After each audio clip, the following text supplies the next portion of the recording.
Welcome to Sri media. Telugu రాష్ట్రాల్లోని పలు ప్రాంతాల్లో వర్షాలు దంచుకొడుతున్నాయి. ఏపీలో ఉత్తరాంధ్రప్రదేశ్ పాటు బాపట్ల, గుంటూరు తదితర జిల్లాల్లో భారీ వర్షాలు కురుస్తున్నాయి.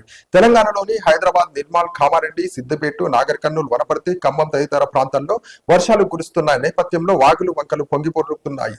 రహదారులు జలమవుతున్నమయ్యాయి. ప్రజలు అప్రమత్తంగా ఉండాలని అధికారులు సూచిస్తున్నారు.